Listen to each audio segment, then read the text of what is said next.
I am Riccardo Patrese. You are listening Beyond the Grid.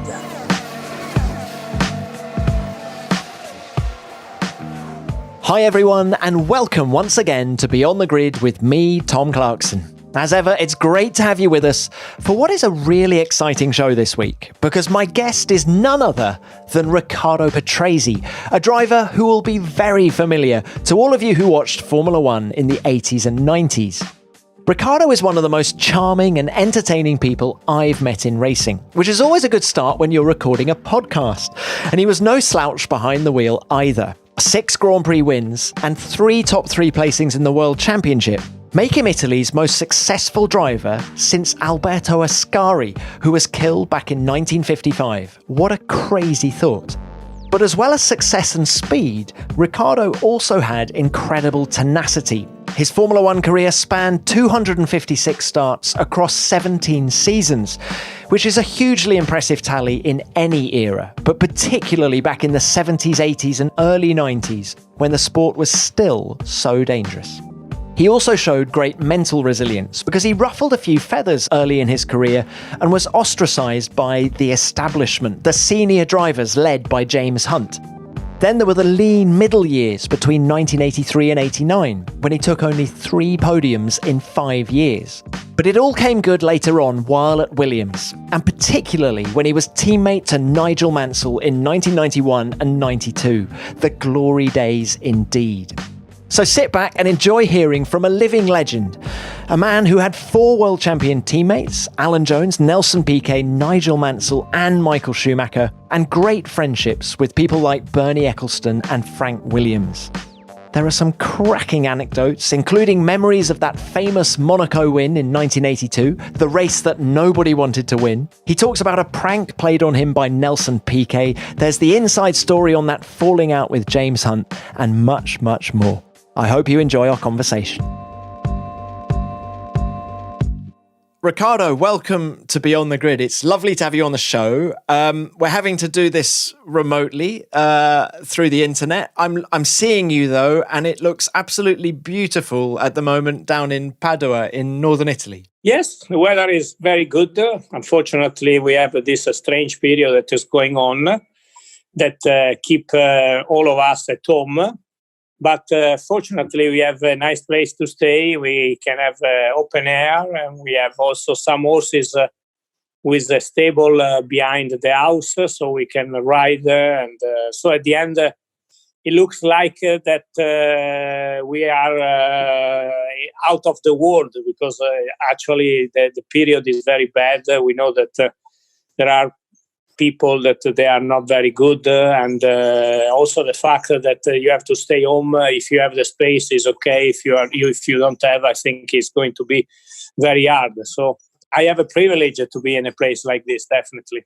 How many horses have you got? Now we have about 10 horses because my son, before to do karting, he was riding full time, and he was a component of the national Italian team for show jumping in the children category.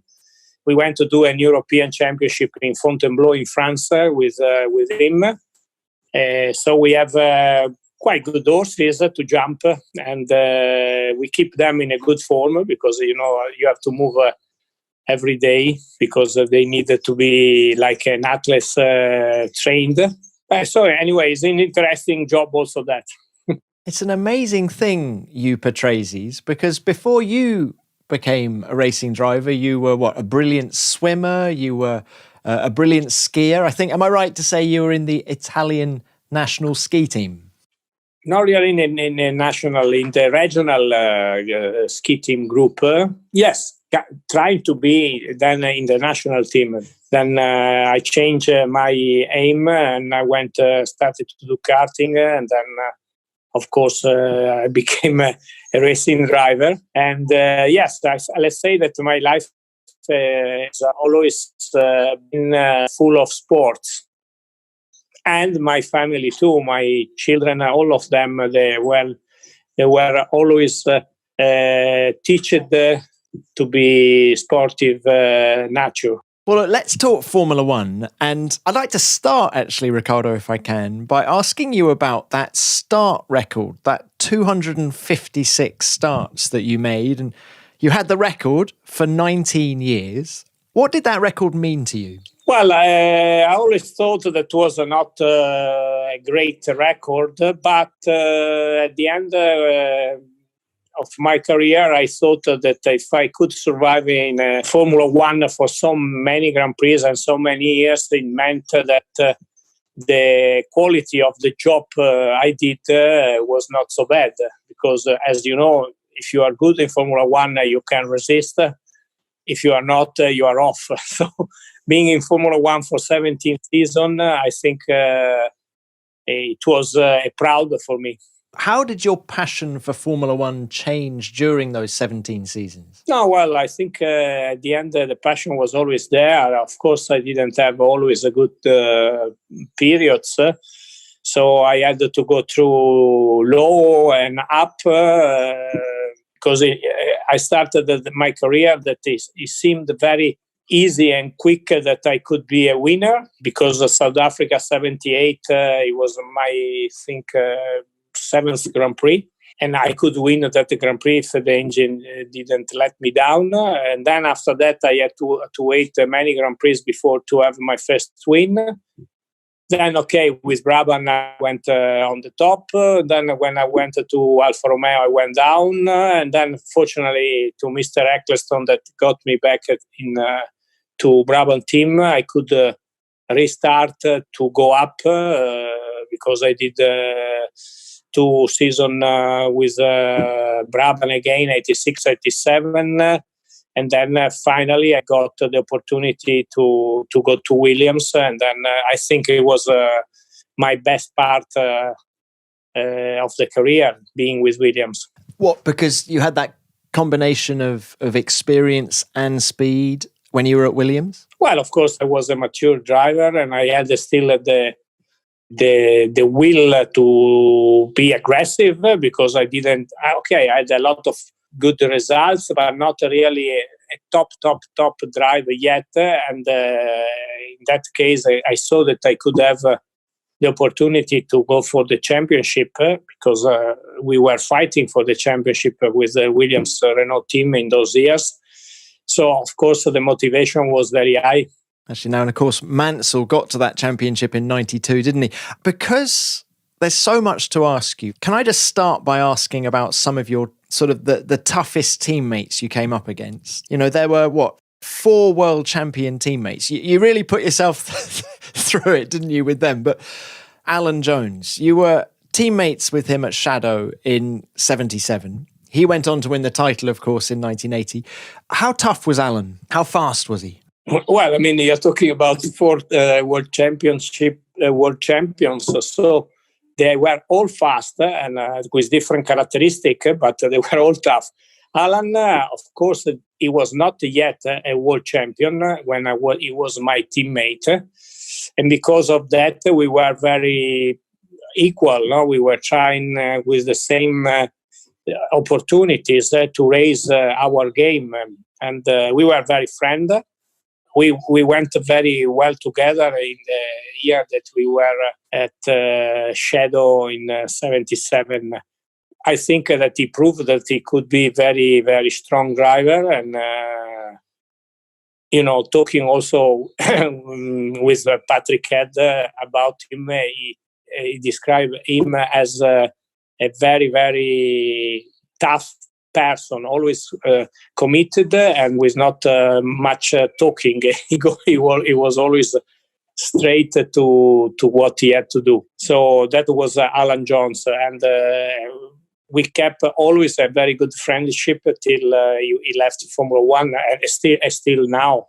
Was he Mansell-esque in the way that he drove a car, in that he was a sort of strong, he had that upper body strength, didn't he? And that sort of unforgiving nature, maybe? Well, they were both very strong physically, and of course they were using this strength in their body to have the control of the car. Because we have to remember, in those days we didn't have any power steering or any power brake. So the car was very heavy to drive. So the fact that they were stronger men, I think it helped them, and they used this force. And how tough was it for you in 77? Because you were combining your Formula 2 season with Formula 1. You did, 7 races for Shadow? And maybe 9 races, I can't remember. But you were sort of toing and froing all across the world, really, weren't you? Yeah, it was not tough. The enthusiasm was very high. I was very happy to be a racing driver. Started with the idea to be a Formula 2 driver. And after the pole position, I did at Nürburgring with 3 seconds in front of Jochen Massa that was coming from Formula 1, that he was an official McLaren driver. I got this proposal from Shadow to debut in Monte Carlo. So the fact that everything was blowing on my side, even if I had to race every weekend, it was not very hard. Actually, at the end of the year, just to have some more races, I went also to Macau and Formula 2 Japanese Grand Prix. And I liked it very much. It was a period that I was completely free and young, so the tiredness never came. How tough was it to make your debut at Monaco? It was very tough because Monaco is Monaco. I had only, I think, 200 kilometers, 300 kilometers at the Paul Ricard on Monday with the car, so not much experience about Formula 1 for sure. And also about the circuit, I just drove the year before with Formula 3, but I couldn't make the final because I had a crash in the heat, so not many laps done. And when I went on Thursday for the first laps in the circuit, and I had to discover the circuit, discover the car, really not looking in the mirrors because I was very concentrated to look at the road and to not to make accident. Of course, not being very fast. I remember all the seniors that they were, upset. Make the finger not in a very nice way because I was on the way. So it was very tough because of my possibility to adapt to the situation, and also mentally because I felt a little bit of opposition from the drivers that they were there. This on Thursday. Then everything came a little bit better on Saturday because at the end, in those days, only 18 cars, they could start the Grand Prix. And I think we were 24 or 26. So some of us, they had to be not qualified. But I managed to be on the grid on 17th position. And that was a great result because with no experience. And, in a difficult circuit as Monaco, it was a fantastic result. I think it was even better the day after because I finished 9th at my first Grand Prix. And that was with Jackie Hicks with the ensign behind me. That was a great driver. Indeed, he was. Was Jones helpful to you prior to that first race? No, I don't think he was helpful. He was just doing his job and I was doing my job. I remember that, I was... my English is still a very Italian English, not super good English. But in those days, it was even worse that I had only the notions that the school gave to me, but not too much talking. So I was asking to the engineers something that probably was not really what I wanted, because when I checked the car in the Parc Fermé and I saw that the car was regulated in a way and the car was completely opposite. So probably I wanted something, but they understood something completely different. And at the end, I drove a car that for me was not known, and that was very funny. But of course, then being with English team for 90% of my career, I could manage to improve that problem. Is it true that both you and Alan had an offer to go to Williams in 78? Yes, it was true, this story, because Eros started in 78 as well. And only me or Alan could be the driver for Eros for 78 because the second driver was Gunnar Nilsson, that was coming from Lotus.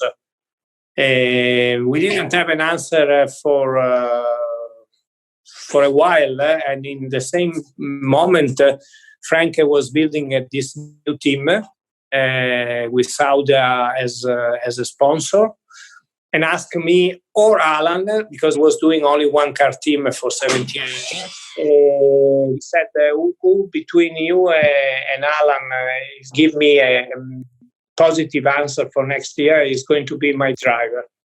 But me and Alan, both of us, we were a little bit not sure about, because the team was new. Frank had always before problem economically. So both of us, we wanted to stay with Eros for 78 if we could.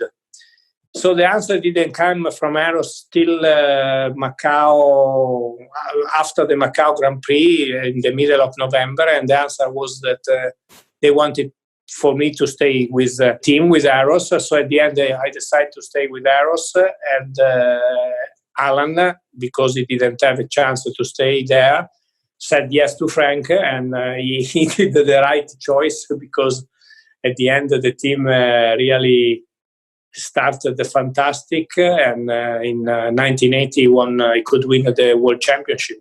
Okay, well, look, that's Alan Jones. What about Nelson Piquet then? How do you reflect on him, and did you enjoy your time as a teammate with him? Yeah, well, first of all, I always enjoyed my 17 years of Formula One, even the low times.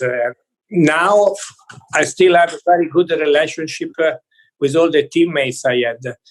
And of course, also with Nelson, I still have a very good friendship. And it was when I came to Brabham, he was already world champion, because he won in 1981. But the atmosphere was very good. It was very familiar, the team, and his attitude was always very, I say, a good time all the time, always jokes. And so at the end, they were 2 years really very good with Nelson. The team, it was like a family team. Gordon, Charlie Whiting was the chief mechanic, Harry Blash, and of course Bernie. We were always together, and of course also very competitive, because in 1983 we won the championship. The car was very, very, very good, as the 82 car, the Aspirator, that I won my first Grand Prix in Monaco. But I can just say one thing. The first day of testing, I went to Paul Ricard, because in winter time we were testing a lot in Paul Ricard. And and I met all the team, and Nelson was there. We changed in the motorhome together, me and Nelson talking, and then we went for the day of testing. At the end of the day, it was already dark, because winter time, 5 o'clock, was dark. I went back to change, and suddenly I couldn't find my trousers. I said, okay, now what I do? Because, I can go to the hotel with the over, but I would like to find my trousers. So I went around, and nobody knew about the trousers, where they were. And I said, I left here in the motorhome. They must be somewhere. After half an hour that I was going around to look for the trouser, my mechanic came and said, come. Out of the garages, there were very high poles where the flags they were standing usually. And in one of these poles, about 20 meters high, there were my trousers, like a flag that they were on the top of the pole at 20 meters high. And I said, "Who did this?" Who did that? Of course, Nelson. That it was my first day with the team, and immediately a joke just to start. And he went on like that for 2 years. Welcome to the team, Riccardo. Welcome to the team. Exactly. Welcome to the team. How quick was he? Was he your quickest teammate? No, the quickest teammate I had, I think it was Michael. Michael Schumacher at Benetton in 93. Yeah, I think that, Alan Johnson was a world champion. Fantastic. Nelson was a world champion. Fantastic. Nigel as well. But who was outstanding about speed and think that he could do into the car, it was Michael, because he's the only driver that I reckon together with Senna, even with an inferior car, they could win races and try to aim to win a championship. So they could make that big, small step ahead, even with a car that was not a winning car, that they could win races.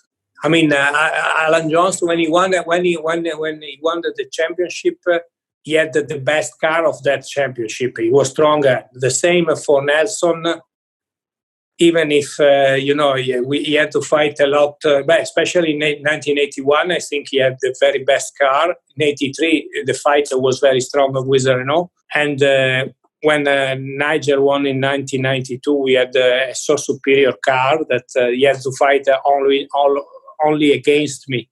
But Michael Schumacher, the speed that he could produce into the car, and the thing that I saw that he could do, it was for me different from all the others that I could see. But was it a fair fight between you and Michael? He was in his second full season of Formula One. You were in your 17th season of Formula One. I mean, the car wasn't the best car on the grid, as you say, in 93. That was the Williams. And therefore, do you think his appetite was somehow stronger than yours? Well, I think that, as you said, it was my 17th season, and for him only the second one. The car, I went to Benetton because they wanted me to improve the quality of the car, because I had the experience of Williams. We had the active, we had the automatic gearbox, so my experience could help to make the program improvements quicker. But my enthusiasm after some races was not very good, because Briatore started to complain about my performance, and he said that I had to go to pension. And at the end of the day, I think that definitely Michael was quicker than I was. But maybe I was tired. If I had the same enthusiasm of the beginning, in that moment, maybe I could match better Michael. But, when you are young, and I think he was also very talented, because in that moment, Mr. Briatore said, Riccardo is not able to match the performance of a young boy, and, he's a vice world champion. If I put another driver instead of him, for sure it's going to be as quick of Michael, because Michael was not a Schumacher that now everybody knows. He was just a young guy. He didn't have the success that then he had with 7 championships and all this story.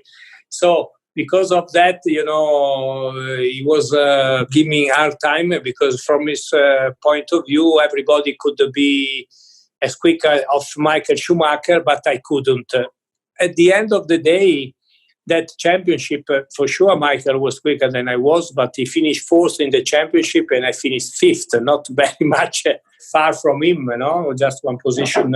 But as you said, he was the second season, I was the 17th season, and for sure, also with atmosphere that didn't help me to have the moral up. I think not only... Probably was not my best speed I could produce. For sure, in other years, I could go much quicker than the speed I had in 93. Did Nelson give you any advice before going to Benetton? Because you replaced him Well, he said to me, be careful with Briatore. I said, I think he had problems with Briatore as well. He did say that, did he? Yeah, he said, but from that point of view, I have to say that, yes, he was correct, because at the end, I went to Benetton in 93 because Alain Prost had to come to Williams because of Renault, and Nigel was world champion, and I couldn't think that he had to go. At the end, Nigel got some problem with Frank, and he left the team and he went to America. But 1 week before, I signed the contract for Benetton. And of course, when I knew that there was a place free, and also Frank called me and he said, are you free? Now you can sign for us for 1994. I said, no, fortunately, I signed for Benetton. He said, but can you go and ask maybe if they let you free, you can come stay with us? Of course, I went to the management of the team, the president, because the management was Briatore. The president was Alessandro Benettoni in Treviso, and I asked if I could go back to Williams and not stay with them, because of course it was my team last 5 years. It was a winning team, and I could have the chance to win the championship and so on and so on. But he told me, no, you are too important to us because of the program we have, so please stay with us. He said in a very polite way, and in a way I signed the contract. So I said, okay, I put my sign on, so I stay with you. And I said, sorry, Frank, but I have to stay with Benetton. But I was happy to be with Benetton because with Briatore, that he was very good friend of Alessandro Nannini, that he was a very good friend of mine too. We had a very good atmosphere. No? So at the end, for me, it was difficult to think that maybe Briatore could be, not positive to me. But at the end, after 5 Grand Prix, I started, as I said, to have a bad atmosphere with myself, and at the end I was really counting the number of Grand Prix to finish the season, because I was a little bit frustrated with him. There are a lot of drivers, I think, who struggled with Briatore, but also struggled alongside Michael. Did you feel that it was a one-car team at Benetton at the time? Do you feel that you got the same treatment from the team? No, the difference was that, I was putting a lot of attention to improve the car, because I came from a perfect car, as it was the 92 car, and I came to a car that had a lot of troubles with all this electronic. So more than be concentrated to be super fast, that instead Michael was super concentrated, first of all, to be super fast, and he didn't care much if the car was behaving not good. I was trying, to put everything in the right way, because I knew what he had to be a super car, because I had the year before. The car never came to this point till, let's say, end of August, beginning of September. And in effect, when the work that I think, because I was complaining, the car was not correct here, the car is not correct there, we have to improve this way. All the team, they thought that I was finding excuses, because maybe Michael was quicker, but I was trying to improve the program, because I knew that the car could be better. And at the end, pushing harder in all the weak points we had, I think the car at the end came good. And at the end, in Estoril, I think the car started to be very good, and Michael could win also the Grand Prix there. So at the end, I think that because of that, I felt this not attention from the team. No attention, that the team didn't care much about my performance, but they were very much concentrated about the performance of Michael, because it was quicker than I was. And for me, this kind of attitude I never had in the teams before, because when I was in the team always thought that I was putting 101% of my effort, my concentration to help the team and to be the quickest I could. So it was a surprise for me to be in a team where I was in an angle, not considering me much. And that this is because I was counting the Grand Prix to finish the season. But from this point of view, let's say that I didn't like it for sure, and probably also influenced my performance. But I don't know if there was a different material. The material, I think, the teams, because of the World Constructor Championship is the most important thing. I think always they put the best car for their drivers on the road because they wanted to have the best performance from both of the drivers. So from that point of view, I never thought that there was a better car than the other car in the teams. You understand? If you talk about you had the better material or you had the worst material, I don't trust this, because the teams usually they put the best they can to have the two best cars on the grid. Let's talk about Williams and Mansell now. You've said already that that was the best Patrese that we saw when you were at Williams and you were enjoying all of that success. I've got a question for you, Riccardo. The first half of 1991, you were brilliantly fast. Mansell, you outqualified Mansell in the first half of the season. What happened mid-season? That's what I want to know. Because he suddenly got closer to you again. And what are your memories of that 91 season? Well, yes, the first part of the season I was better than Nigel. And then Nigel came to the speed that he had to be. Let's say that then we start to be more equal in performances. The fact was that in 91, because of course we have to compare 91 with 92, the characteristic of the car, they suited better my driving style, because we didn't have traction control. Because of that, coming out of slow corner, I could use the traction due to my right foot better than Nigel, and so I could come out from slow corner a little bit faster than him. And in quick corners, we were, let's say, doing the same speed. So because I had a disadvantage out of slow corners against him.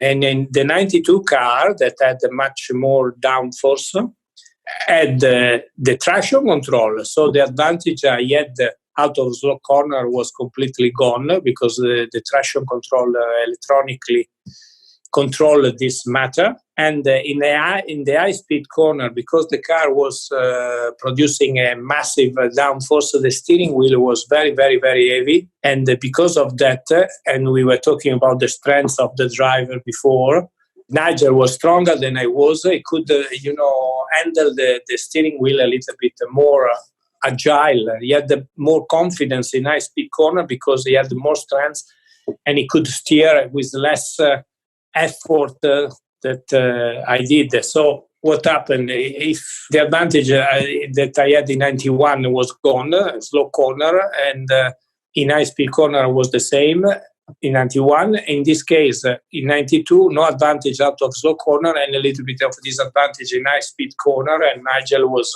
a little bit more efficient than I was in the car. Fascinating. Really fascinating, that insight. Was the FW14B, that 92 car, was that the best car you ever drove? It was the most effective car against the opposition that I drove, because we had a car that was one or 2 seconds quicker than anybody else. In effect, we won the World Championship with 1 and 2 in the classification. My favorite car was the 91 car, the 14. How good was the FW11 from 1987, because you were actually racing for Brabham that year, and then Bernie released you to replace Mansell after Mansell had damaged his back in Japan. How good was that car with the turbo Honda engine? An absolute beast, right? Okay, because we are doing this interview, I have to say that also how we came to the fact that I was a 1988 Williams driver. Bernie, when I came to Formula One, he liked me immediately. And he always gave me advices at the beginning. He wanted to have me before Nelson in Brabham, already in maybe 78, 79, I think. But I had a letter signed with Mr. Ferrari that I probably could be a Ferrari driver if Villeneuve had to go. Then he didn't go, but there was a moment that Gilles was not favorite to stay in Ferrari for the following season. So I had this letter, so I had to say to Benny, no, I cannot come because I didn't say that I had this letter, but I found an excuse not to, that I couldn't go to his team. Then, the thing with Ferrari didn't go on, especially finished completely at the end, the middle of 1981. So I said to Benny, do you still want me in the team? In effect, he took me for 1982. Benny has been a friend of mine always. And in 1987, he already knew that he was going to sell the team, that he didn't want to have any more Brabham for the following years. So it's very strange that, a team owner or a team give a driver to another team. But because he knew this, and there was a test in Imola beginning of September where Nigel again was not available, he called Frank and he said, you need a driver for the test because Nigel is not coming. Why you don't test Riccardo? Because I think he's a good driver. Anyway, I can give you Riccardo. Don't worry, for me it's not a problem. So he called Frank to propose me for the test in Imola. I was surprised, but I was happy. Was Bernie your manager? No, he was not my manager. He was just my friend, and he's still a very good friend of mine.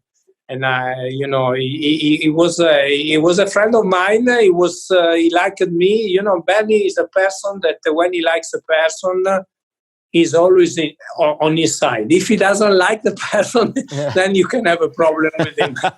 But I was lucky that I was in the side that he liked me. So at the end, I did this test in Imola, and I was very quick because I matched the time of the pole that I think or Piquet or Mansell did for the Grand Prix. And because of that, Frank, when Nelson decided to go, gave me the chance to sign the contract. So if Bernie didn't have this idea to send me to that test, maybe I couldn't have the driver for the following year with Williams. And also because Nigel couldn't make the last race in Adelaide, he said, okay, don't worry, I find another driver. Go and drive the Williams because he knew that the following year I was a Williams driver. He said, so you start early your adventure with Williams. And if you remember, for that race, I was wearing the Brabham overall, maybe with some patch of some sponsor of Williams, but my Brabham overall, but I drove for Williams. The car was fantastic. I remember that the Honda engine with the BMW we were using around 11,500 revs, something like that. It was enough to make an over-revving of 100 revs, and the engine had to go down because maybe the following lap the engine could explode, and they were really very, very careful about over-revving. The Honda engine, especially for the test, coming out of the chicane in front of the pits, instead to go to third to fourth, I did a mistake. I went to third to second. And the engine screamed in a way really very bad. And I said, oh. And that was not a very good start because it was the first day of the 2 days testing. I said, maybe it was the fifth lap I did. I said, oh my God, I'm here. I have a chance to prove that I am in the quickest car of the year and to go quick. And I do a mistake. And now for sure I'm going to have a bollocking and so on. I went down and said, look, I did a mistake. I did, instead of the third fourth, I did the third second. Probably there is a big over-revving. Okay, there were all the Japanese engineers. They checked and they said, no problem, you can go. And the engine stayed on for the next 2 following days. So the engine was really very, very strong engine. And of course, the car was the best car of the year. That's a great story, isn't it? That's a great story. Now, tell me a little bit more about Bernie. Did you feel at that second stint with the team in 86 and 87 that Bernie was starting to take his focus off the team and he was focusing more on running the sport? Did you get that sense from him that it was no longer his priority? Well, I didn't have this feeling, but the fact was that at the end he sold the team, and selling the team, he gave me the opportunity to catch the train of Williams. Let's say again, I had 84 and 85 with Alfa Romeo, and 85 was the lowest point of my career because I didn't get a point in the championship. The car was very unreliable, and really it could be a big trouble to find another opportunity in Formula One. And Bernie got me back into the team in 86, always to help me because he trusts me, he trusts my ability. He always thought that I could be a very good driver. And, that is also a thing that I have to thank him, because if he didn't give me the chance to go back to Brabham, maybe 85 was my last year in Formula One. Good old Bernie, really. Now, you mentioned Ferrari a minute ago. For that 79 season, you signed that option in case Villeneuve went somewhere else. Did you ever meet the old man, Enzo? Oh, yes. Yes, I did everything with him. Can you just describe that meeting? Well, I was very, very young, and when I went into his office in Modena, not in Fiorano, it was in the old factory of Ferrari in Modena. I was with him alone, but he was really very, paternalist. He was like a father that he was talking with his son, and at the end, I found very comfortable with him, even if I could breathe the atmosphere of a very, very charismatic person. And even when at the end this letter didn't go on because he decided to keep Villeneuve because he was doing disasters. But the last Grand Prix that was in Canada, he won the Grand Prix. So at the end, because he liked very, very much Villeneuve, Gilles. But all the media said that it was not good, so on. And so the media was against Villeneuve because he was doing crashes and crazy things.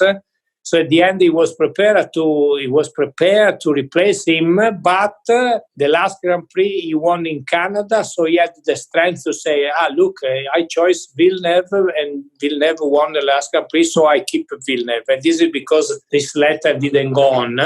The fact was that he wanted me, and because he couldn't make the letter go on, he called me and he said, "Look, Patrese, the first time I get a change in the team, I want you to be." And he was, and they say, "If you want any advice, call me, consider me like a father." So we went, and this is because also, that this letter and this, talking with Ferrari, I had to say to Bernie, "No, please, I don't want." I said, if I well remember, I said to Bernie when he asked me if I wanted to have, because before the 3-year contracts that Nelson had, Bernie offered to me this 3-year contract, and I said, "Look, Bernie, I am only 2 years in Formula One. I have not much experience, so I'm not."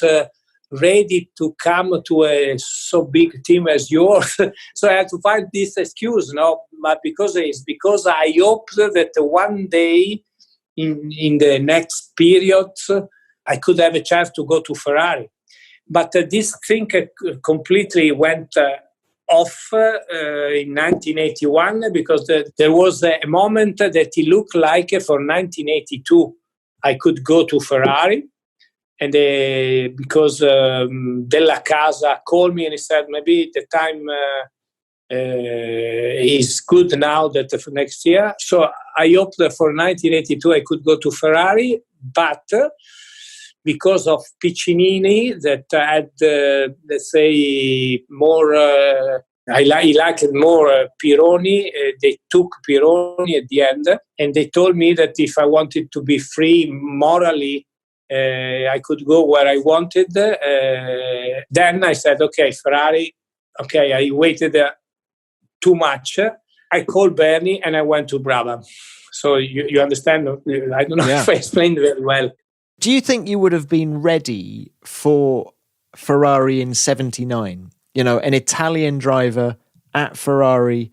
You were still so young. Do you think actually it was a good thing that it never happened? No, I think that if he could happen, it was a good thing because it was a dream. I was young, I was Italian.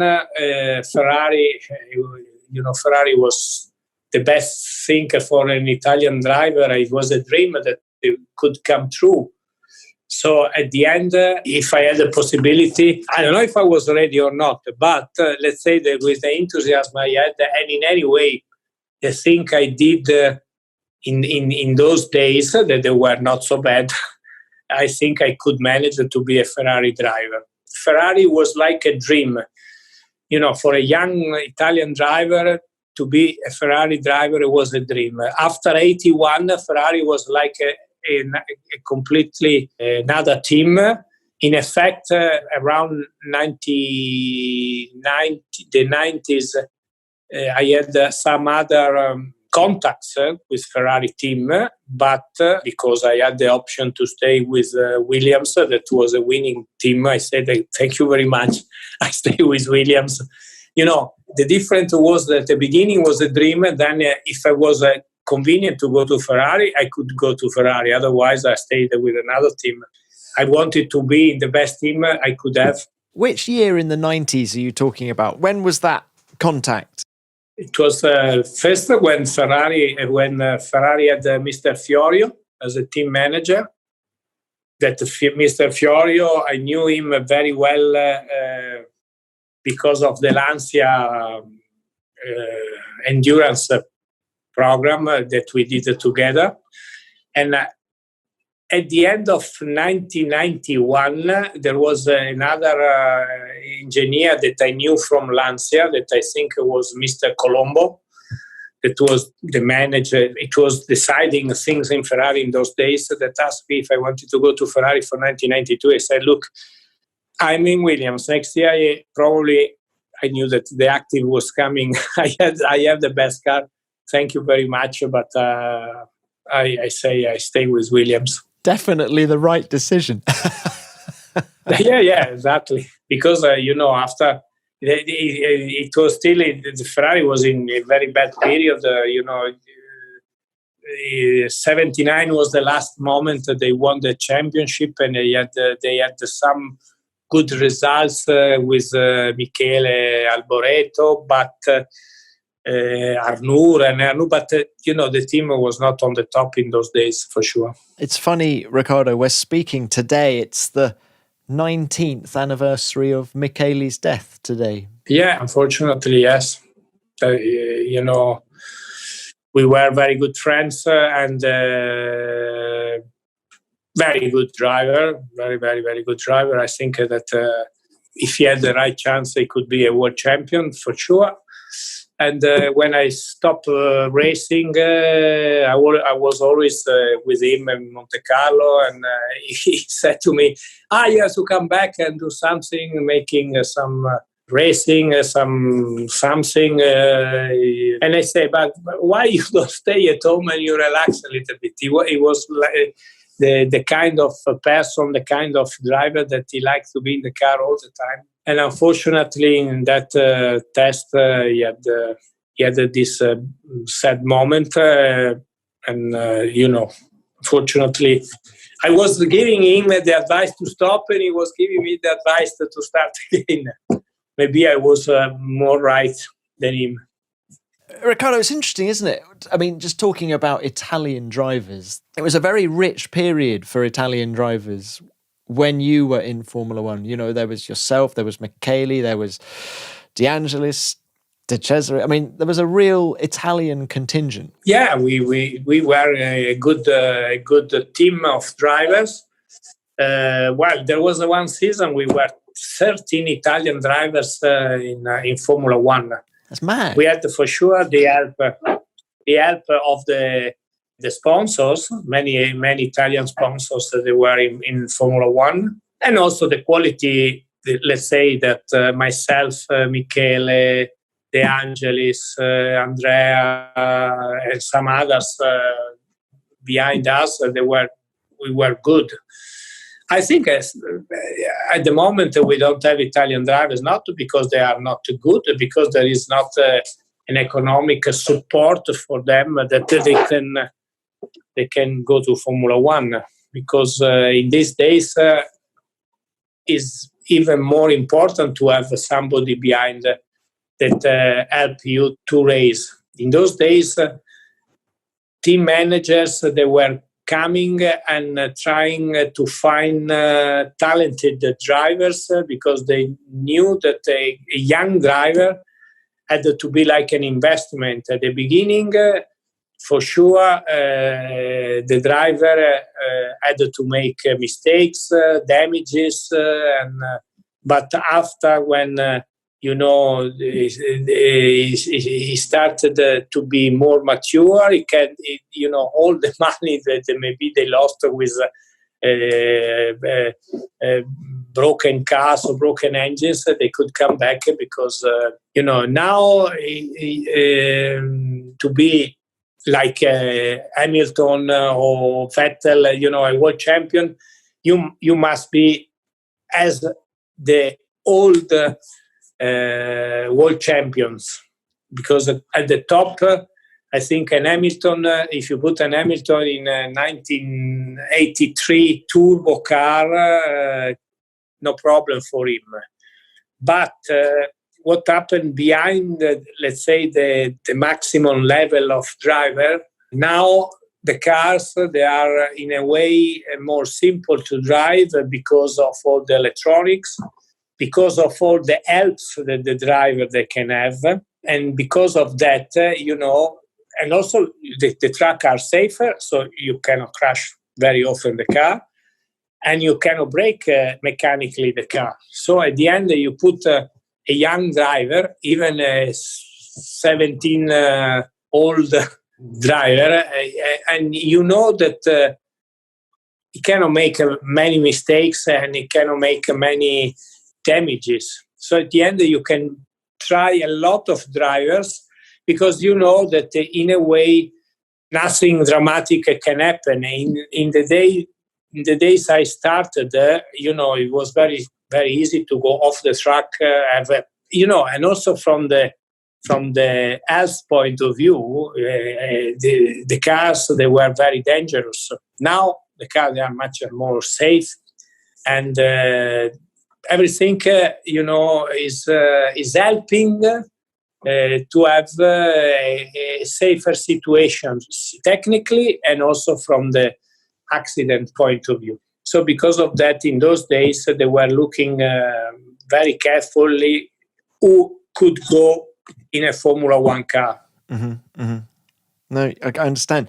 What about Elio De Angelis? Well, we're talking about the dangers of the sport. You know, you were his teammate at Brabham in 86. He was killed while testing at Paul Ricard.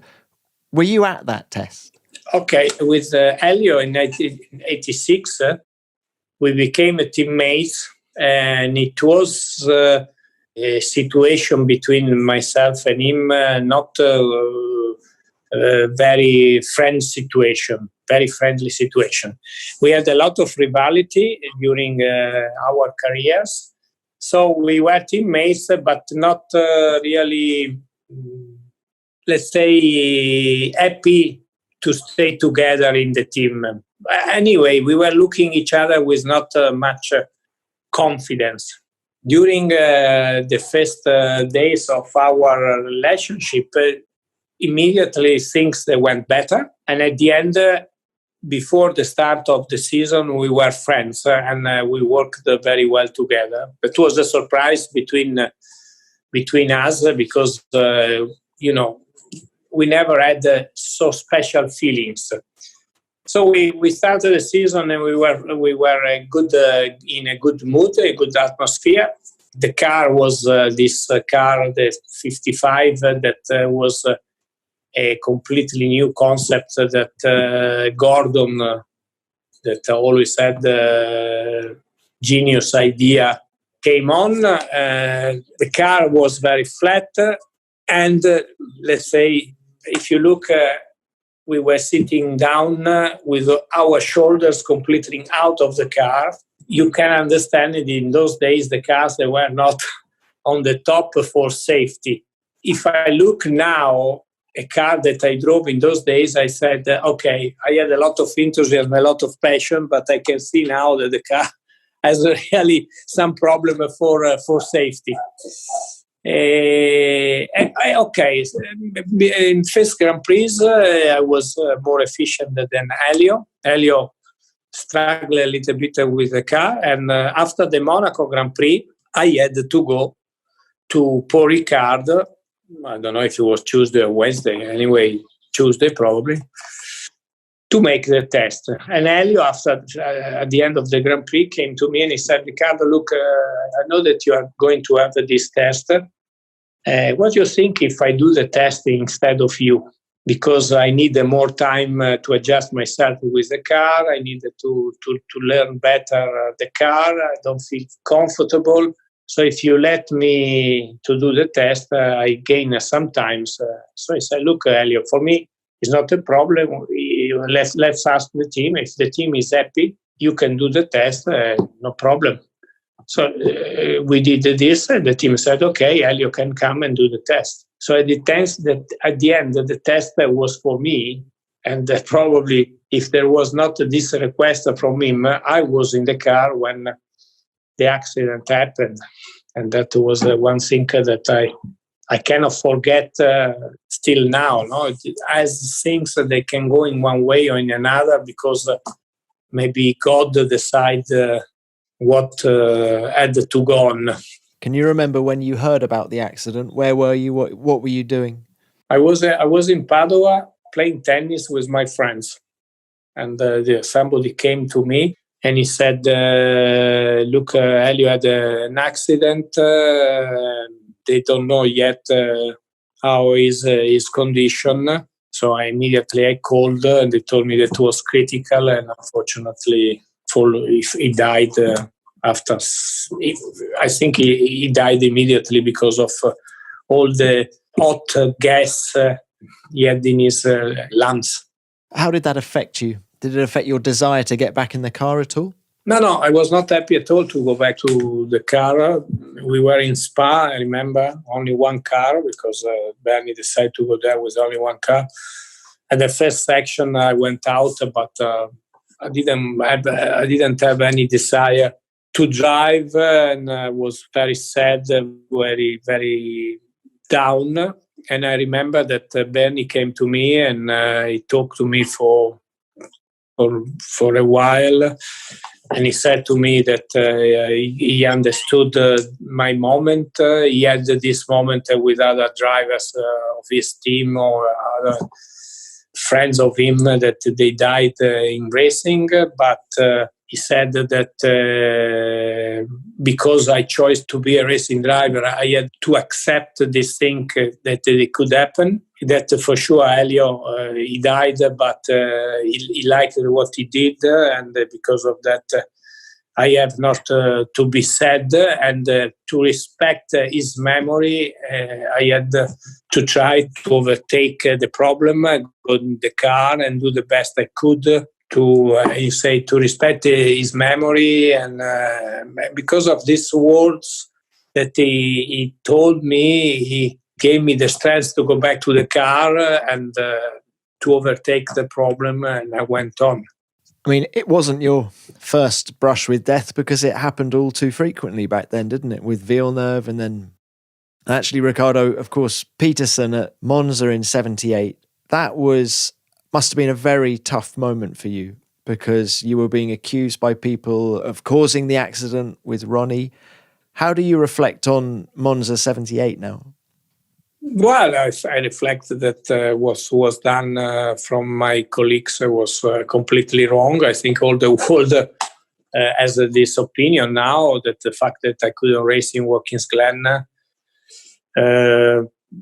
let's say that it was a very hard moment for me because I was only 24. I knew because I was in front of the accident. I didn't make any influence to the accident. It was not my fault. I had a big problem with the Italian justice for 3 years before they said that I was innocent. So a lot of pressure that because of my character, that is a strong character, I could overtake. I think I showed that I didn't race in Watkins Glen, and the following race 1 week after in Montreal, I finished fourth, so it was a good result. Why were you singled out? I mean, it's a long time ago now, I understand that. But when you think back, why, you talk about not being allowed to race at Watkins Glen because 5 of the senior drivers said they would withdraw from the race if you were allowed to start. What was their issue? The issue was that they wanted to give me a lesson because from their point of view, during the season, I drove in a too wild mood.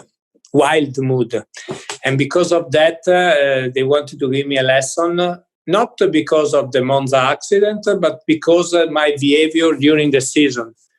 But the fact was that all the world got this exclusion because of the Monza accident. Anyway, it was not correct that the 5 my colleagues, they could decide because the federation didn't say anything about it. The federation didn't get any. They said that I was completely okay. There was not any blame on me because of the Monza accident. But they decided. Because I was a fighter, when they wanted to have this, not for me racing, I went to a civil judge in a court in America with a friend, with a journalist friend of mine. We went, we asked if that was correct, and the judge said, but there is a penalty from your federation. No, there is not a penalty. So he said they cannot stop you working because you race in Watkins Glen, and that is like a work. Nobody from a federation said that you cannot do, so they are workers as you, they cannot decide. So I went back to the circuit with this piece of paper that said that I had to race. Because, the problem was Benny that always trying to find the right compromise. I said, look, Riccardo, there's 5 world champions. They said, you are a young driver, for sure. For me, it's a problem if 5 world champions, they don't drive in Watkins Glen. Let's try to find a solution. Talk with them, And because of that, he organized a meeting between myself and them in a motorhome where I got a lot of rubbish from them, always in a very, come si dice, umile, very calm situation, saying sorry, to try to change their opinions. They didn't change opinion, so I went to this judge. The judge said I had to race. I went back with a piece of paper. I went to Jackie Oliver. I said, look, I can race, but politically, the team Arrows was the first year, and Bernie said, okay, if he comes back with this piece of paper, we cannot allow Riccardo race. Otherwise, the Grand Prix is going banana. So at the end, the team had to retire my car. So I went to Oliver, said, I can race. He said, no, Riccardo, you don't race. Why cannot race? Because we retired the car, you have no car to drive. So because of that, the situation finished like that. Let's say that the problem was that mainly because Hunt didn't say a word in that meeting, was part of a clan. In those days, there was a clan of seniors. The seniors, they were very close together, and who was coming from outside, especially a young driver, was not really very much welcome, let's say, no? And of course, yes, I was aggressive and wild. I have to say that, with the rules of now, for sure, I could have a lot of penalties because of my styling of driving. But in those days, you could do it. And yes, I was aggressive. I was young. Verstappen, when he came 2 years ago, and he was very aggressive. And the seniors started to complain about him. He remembered me a little bit, because he was the young guy, that he tried to force his coming into the group of the champions. So, but and anyway, after this moment, Emerson came and he apologized. Jody. Let's say not immediately, but the year after, Jody said the same. I said I was not really much interested. So he said I didn't care much.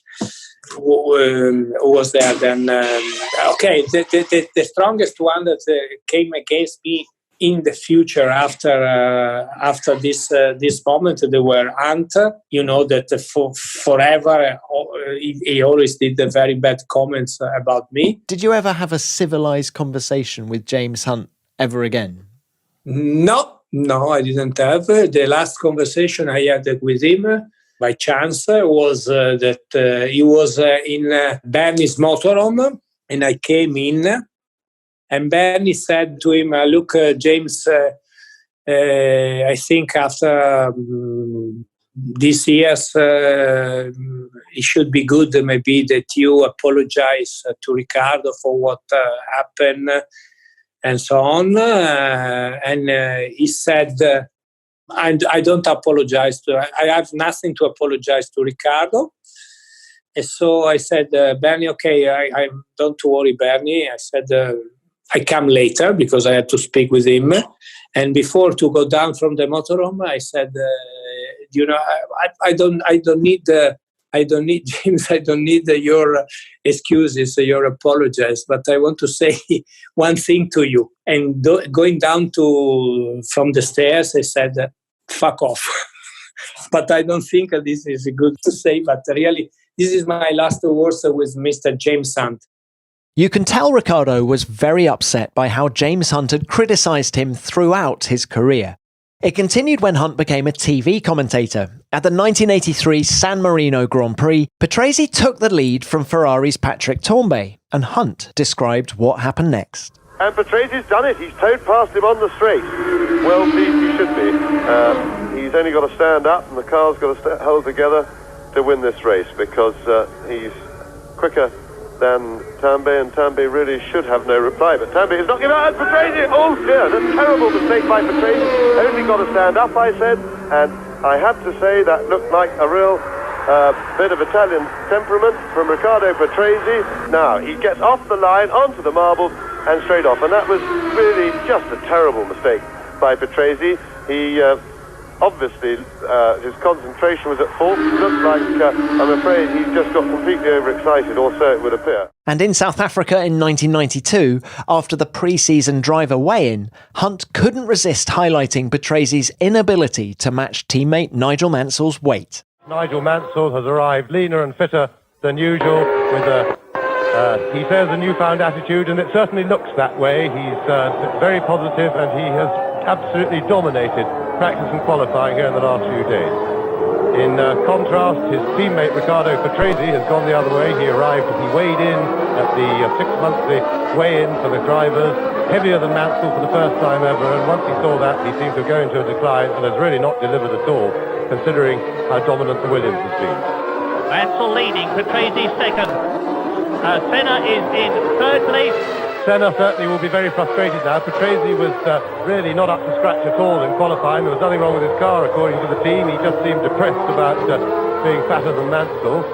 And I think at the end it was a pity, because I didn't have anything against James. But for somehow he always came against me. I don't know why. Do you think those 5 world champions would have followed through with their threat not to race at Watkins Glen if you'd been allowed to start? I don't know. I don't know. I cannot know. Probably yes. They promised this, and if I think that we cannot know, but there was no chance for me. I was too young. The team was too young. And politically, there was, interest behind that I couldn't race in Watkins Glen, definitely, because of all these things. How much of this can be traced back to the Swedish Grand Prix of 78, where you had that brilliant second place just ahead of Ronnie, but he wasn't completely happy with you after the race, was he? I mean, he was 1/10 of a second behind you at the finish, but he had a few words afterwards, didn't he? No, but he didn't have No, he didn't. I mean, between all the seniors of those days, the most friend with me was Ronnie. He never came anyway. Never. Yes, he said, "Look, your car was too wide." But it was the last 4 or 5 laps. So at the end, I tried very hard to keep my second position. I think it was my first podium, that one. I lost to South Africa while I was winning the Grand Prix.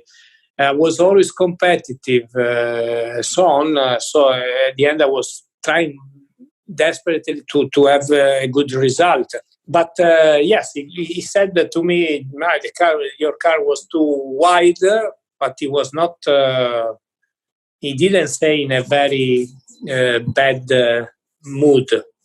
And at the end, between all of them, he was the most friendly senior that in those days I had.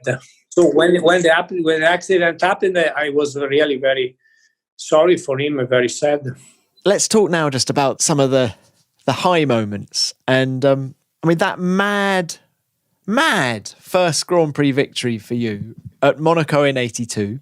I've had to re-watch the last lap of that race a few times before speaking to you, because as far as I can make out, you inherited the lead from Prost, then you spun, went back to third, and then you inherited the lead again. Have I got that right? Well, we've got this ridiculous situation. We're all sitting by the start-finish line waiting for a winner to come past, and we don't seem to be getting one. Well, Prost led and went out, Patrese led and went out, Pironi led and went out, De Cesaris led and went out, and now Patrese is coming in to win, without a doubt. Despite having spun off, Riccardo Patrese comes up to the line to win his first Grand Prix. He takes the checkered flag and wins. Certainly the most eventful, exciting, momentous Grand Prix I have ever seen. Yes, but the fact that I got back the lead, I never knew. And when I crossed the line, I didn't know that I was the winner of the Grand Prix. At the end, when they sent me to the podium. For me, it was a surprise I thought that at the last second, instead to have only the winner, because in those days only the winner had to go on the podium, they changed the regulation. They said maybe the first 3 drivers, they go to the podium. So it was a big surprise. Because when I spun off, I saw Pironi that came by. I saw the Cesaris. I saw also Williams that I thought was Rosberg that was just behind me 2 or 3 laps before that I spun off. So at the end, I thought that the Williams won, probably Keke. But it was not the Williams of Keke. It was the Williams of Daly that was lapped. Keke retired. And of course, I didn't know anything because in those days we didn't have the radio in the car. We were still in that period that the driver was completely alone inside the car and he had to do the choices and everything alone. It was an amazing day. What did Bernie say to you after the race? Benny, he left. Usually Bernie, half an hour before the races was finished, he was lefting to go home. So I didn't see Bernie after the race. I spoke with him the following day at the phone because we didn't have mobile phones in those days. So he left and he was very happy because it was a Brabham win in Monaco that I think it was the only Brabham win in Monaco of his team. Anyway.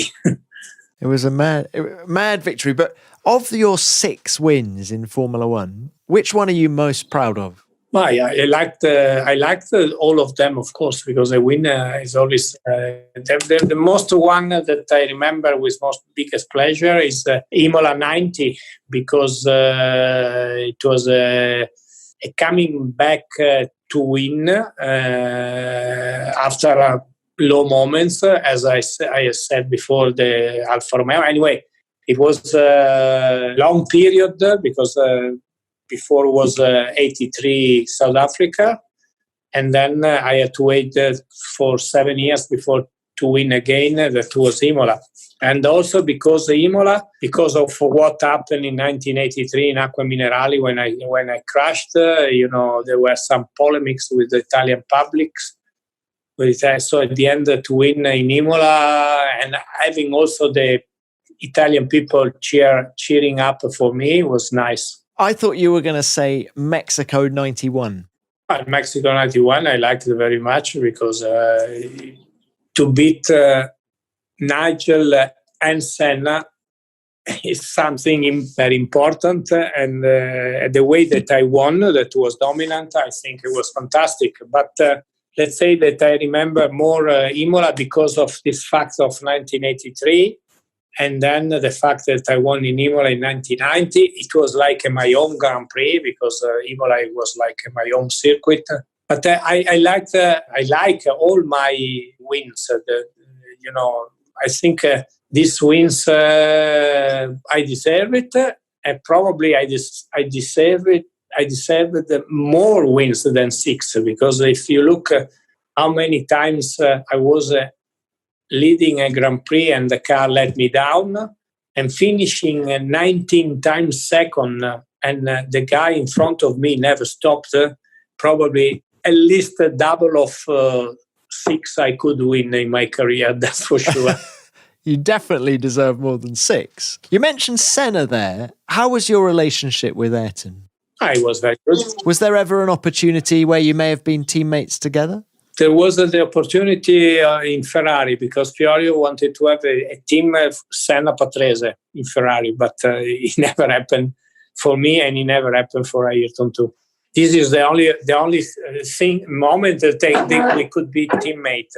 But let's say that Ayrton, I said before, I think is one of the 2 drivers that I saw in my career that they could make a difference for winning, even with an inferior car, with a car that was not a winning car.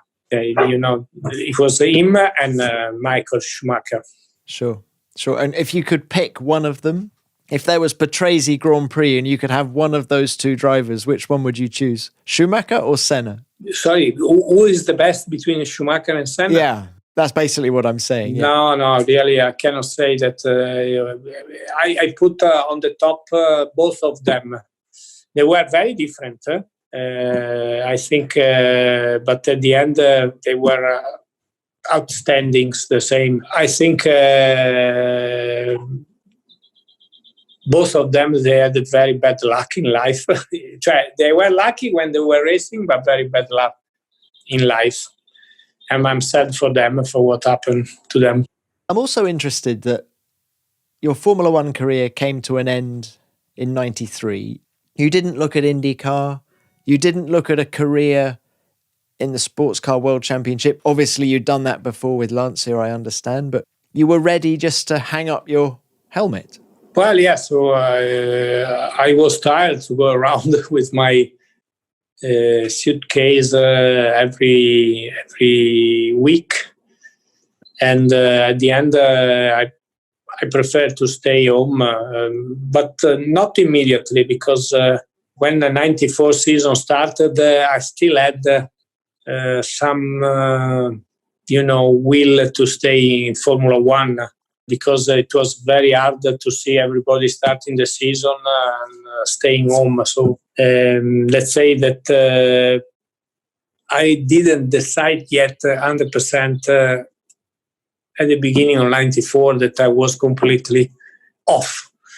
What happened was Imola weekend that because of this thinking that maybe I like to go back, I went to Imola, to the Williams team to say hello.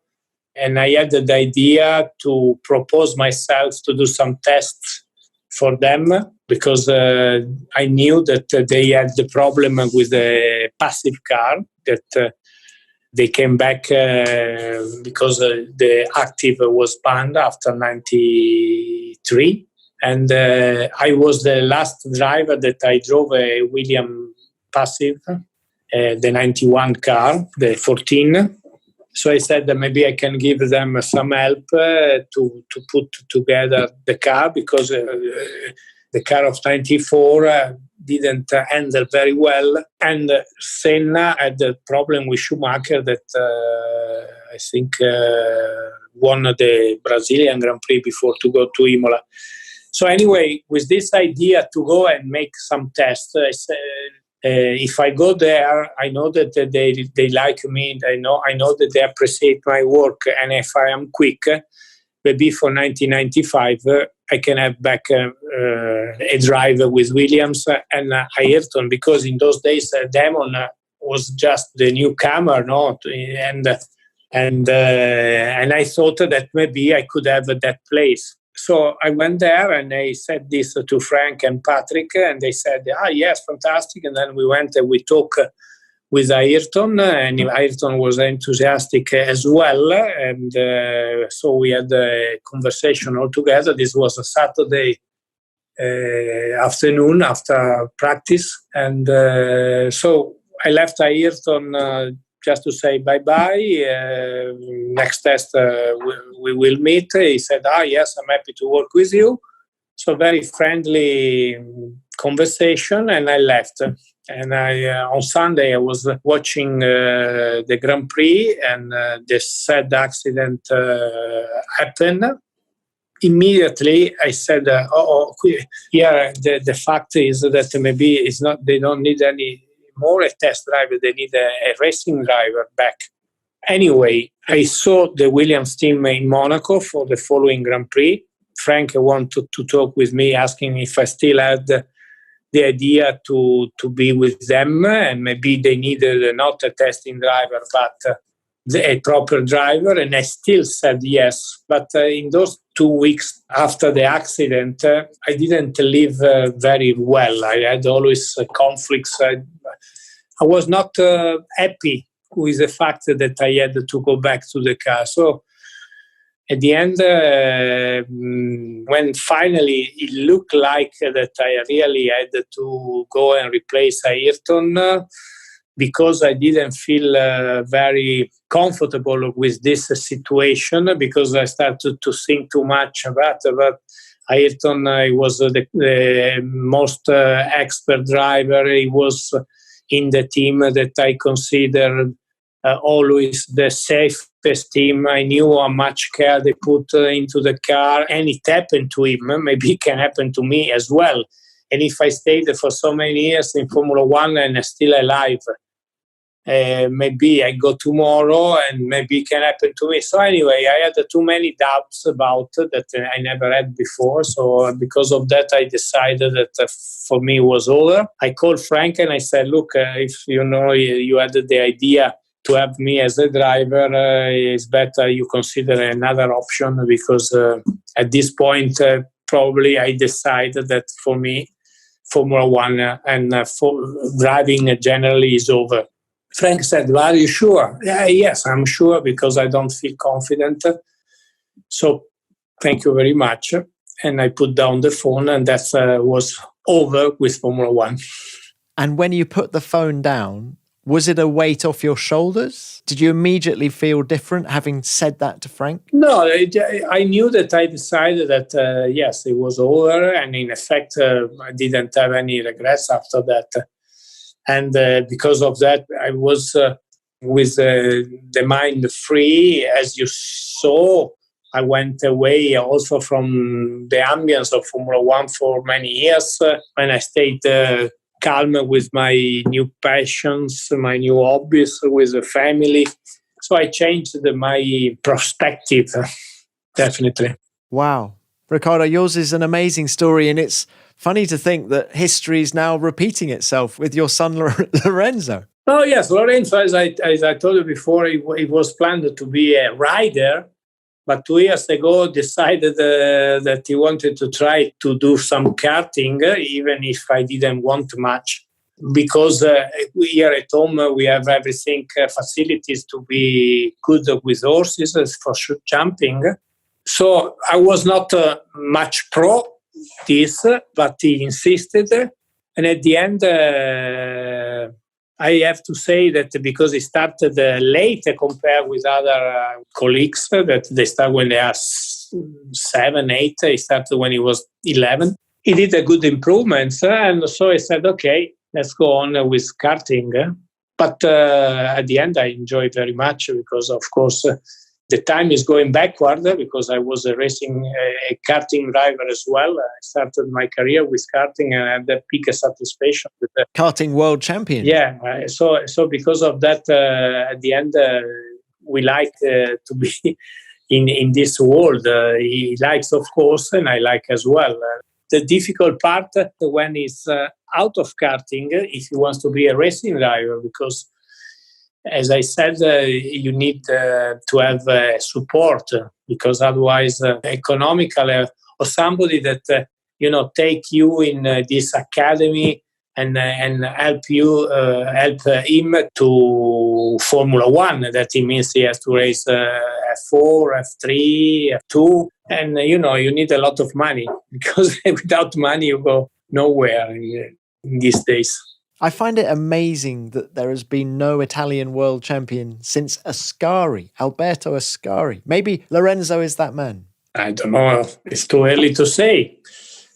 I try to give my best help to him. And yes, this is a good technique. I think, he can be a good racing driver. I don't know if he can be a world champion. Let's say that at the beginning I didn't know, because I am quite severe in judgments, But after 2 years of karting and he already did some testing in F4, I have to say that it's not bad. It's not bad. So he can be a good racing driver. I don't know how good he can be if he has to go to the maximum level, as you said, to be a world champion. But let's try. I hope that for him that he can do it. It's lovely to see your helmet colours back on a racetrack. Yes, I like to see my colours back. But, I think those colours, but generally the old helmets, I like the old style color helmets, because the new helmets, it's difficult to recognize an helmet. But in the way that the helmets were, I think it was much easier to recognize the driver. I would agree. And yours are very famous colours.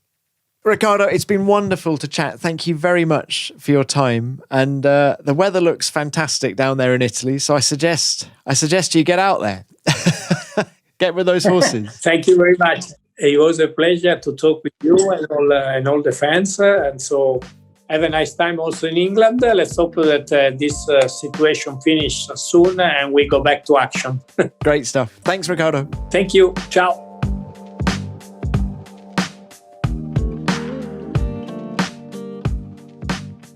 What fabulous stories, from Piquet stealing his trousers to the parting words to James Hunt and that incredibly powerful tale of the death of his Brabham teammate Elio De Angelis. Riccardo raced and lived in an extraordinary era of Formula One, and we're very lucky that he's able to relate some of those experiences to us today. And history might yet repeat itself, because as you heard, Riccardo's teenage son Lorenzo is now tearing up the kart tracks of Europe. Might we see that iconic blue and white striped helmet back in Formula One? Well, let's hope so. Riccardo, many thanks for your time. It was great to catch up, and I look forward to seeing you soon at next year's Monaco Grand Prix, if not before. That's almost it for this week, but before we go, it's time to dig into the virtual mailbag to see what you've been saying about the show. And there's a lot of love for Heikki Kovalainen, my guest on last week's show. Absolutely loved this episode and how brutally honest Heikki was at all times, says Connor O'Brien. Great insight. Well, yeah, he certainly was brutally honest, Connor. He told some great anecdotes too.